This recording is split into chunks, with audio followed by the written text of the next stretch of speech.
নমস্কার বন্ধুরা, cooking style hub থেকে আমি সোমা বলছি। শীত তো শেষের মুখে, আর সিজনাল ফ্রুট কমলালেবু শেষের মুখে।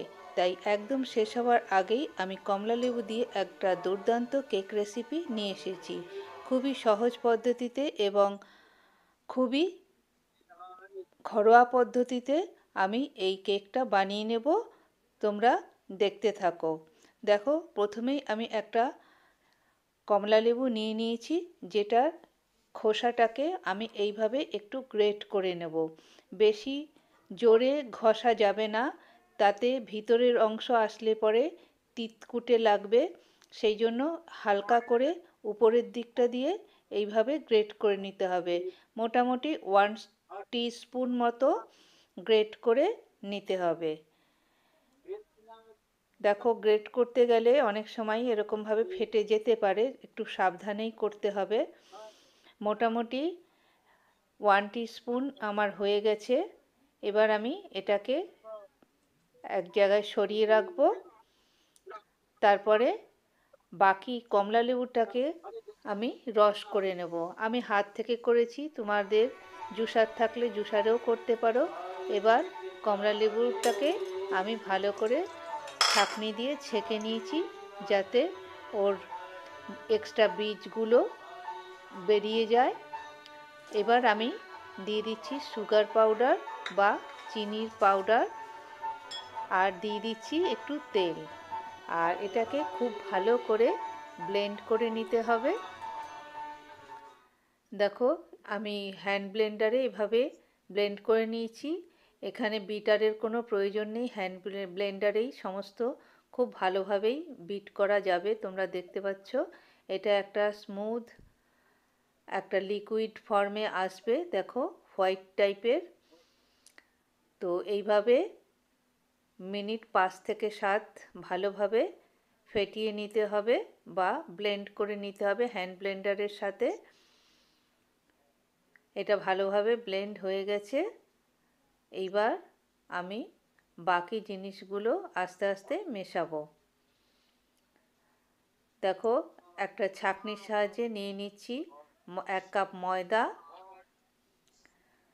নিয়ে নেব একটু পাউডার দুধ। এটা দিলে পরে কেকের টেস্টটা আরও বেশি ভালো হবে। আর এবার দিয়ে দিচ্ছি বেকিং পাউডার 1 টিস্পুন, আর বেকিং সোডা দেব এর হাফ। এবার ভালো করে ছাঁকনি দিয়ে চেলে নেব, যাতে কোনো রকম নোংরা বা কোনো রকম শক্ত পার্টিকেল না থাকে, সেইটা দেখতে হবে। এইভাবে আমি পুরোটা ভালো করে ছাঁকনি দিয়ে ছেঁকে নিলাম। আর তোমরা যদি কেউ মনে করো যে একটু বেশি মিষ্টি খাবে, তাহলে মিষ্টির পরিমাণটা কম বা বেশি তোমরা করতে পারো। প্রথমে এইভাবে ভালোভাবে ব্লেন্ডারের সাথে এভাবে মিশিয়ে দিতে হবে। তারপর আমি অল্প অল্প দুধ দিয়ে একটা স্মুথ ব্যাটার তৈরি করব।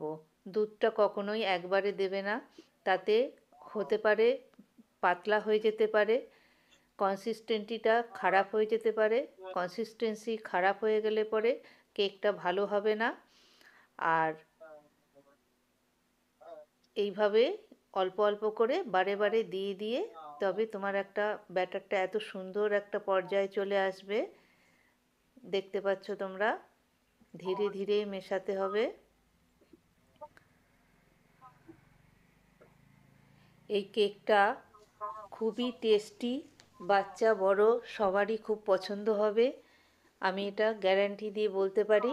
তোমরা অবশ্যই ট্রাই করবে, কারণ খুবই ইজি পদ্ধতিতে আমি এটা বানিয়েছি। সমস্ত উপকরণগুলো পরিমাণ আমি ডেসক্রিপশন বক্সে দিয়ে রেখেছি। তোমরা দেখে নিতে পারো যে কোনটা কতটুকু পরিমাণ আমি দিয়েছি।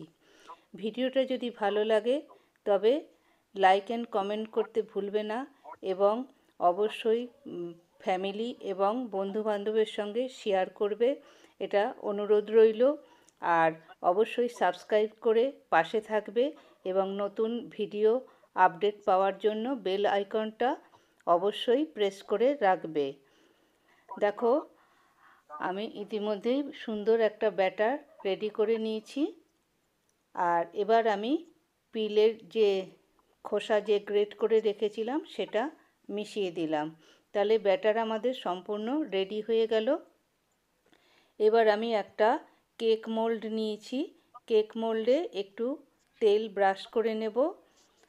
আমি এর মধ্যে কোনো বাটার ইউজ করিনি, বাটারের থেকে আমি তেলেই ইউজ করেছি, তাহলে তেলে বেশি সফট হয় কেকটা, সেই জন্য আমি তেল ইউজ করেছি। এইভাবে ব্রাশ দিয়ে আমি পুরো কন্টেনারটায় বা বাটিটার মধ্যে ভালো করে তেলটা লাগিয়ে নিয়েছি। এবার একটু ময়দা ডাস্ট আমি ছড়িয়ে দেব। তোমরা কেউ চাইলে বাটার পেপারও ইউজ করতে পারো, সেক্ষেত্রে ময়দাটা দেওয়ার আর প্রয়োজন হবে না। আর এইভাবে আমি পুরোটাই মাখিয়ে নিয়েছি। তোমরা দেখবে যখন কেকটা আমি আনমোল্ড করব তখন একটুও লেগে থাকবে না এবং সুন্দরভাবে বেরিয়ে আসবে। দেখো আমি কন্টেনারে পুরোটা ট্রান্সফার করে দিলাম। আর এবার একটুখানি আস্তে করে হাতে ট্যাপ করে নেব, যাতে ভিতরে যদি কোনো এয়ার বাবলস বা হাওয়া থেকে যায় তাহলে সেই জায়গাটা গর্ত মতন তৈরি হয়, তাই সেটা যেন না থাকে, তাই জন্য ট্যাপ করে দেব। আর আগে থেকে আমি একটা কড়াই নিয়ে এটা প্রিহিট করে নিয়েছিলাম প্রায় 10-15 মিনিট ধরে। তোমরা দেখতেই পেলে যে আমি একটা স্ট্যান্ড দিয়ে নিয়েছি, আমি কোনো জলের ইউজ ওখানে করিনি। আর এবারে আমি ঢাকা দিয়ে দেবো। 35 থেকে 40 মিনিট একদম লো ফ্লেমে আমি এটাকে স্টিম করে নেব। দেখো 35 মিনিট হয়ে গেছে। আমি একটা দেখো টুথপিক দিয়ে দেখাচ্ছি যে এটা একদম কোনো কিছু লেগে নেই, তার মানে কেকটা একদম সুন্দরভাবে তৈরি হয়ে গেছে। আর তুমি দেখতে পাচ্ছ কত সুন্দরভাবে হয়েছে। এবার আমি আনমোল্ড করে অথবা কেক টিন থেকে কেকটা বার করে দেখাচ্ছি যে কত পারফেক্ট একটা কেক তৈরি হয়েছে আর কত ইজি পদ্ধতিতে আমি বানালাম সেটা তোমরা দেখতেই পাচ্ছ। দেখো কেক টিনটা তোমরা দেখতে পেলে যে একেবারে ক্লিন হয়ে নেমেছে, কোনো বাটার পেপার আমি ইউজ করিনি। এবার দেখো আমি তোমাদের কেটে দেখাচ্ছি যে এটা কত সফট হয়েছে। তোমরা খুব অনায়াসেই এই পদ্ধতিতে যদি বাড়িতে বানিয়ে দাও তাহলে বাচ্চা থেকে বড় বাড়িতে সবাই এই অরেঞ্জ কেকটার খেয়ে আনন্দ পাবে এবং খুব খুশির সাথে খাবে। তোমরা দেখো কত সুন্দর একটা স্পঞ্জি কেক তৈরি হয়েছে। আশা করি তোমাদের ভিডিওটা খুব ভালো লেগেছে। কেকটা তোমরা বাচ্চাদের টিফিনে দিতে পারো অথবা বিকেল চায়ের সাথে খেতে পারো। আশা করি ভিডিওটা এনজয় করেছো। ফিরে আসবো খুব তাড়াতাড়ি একটা নতুন রেসিপি নিয়ে। সবাই ভালো থেকো। টাটা।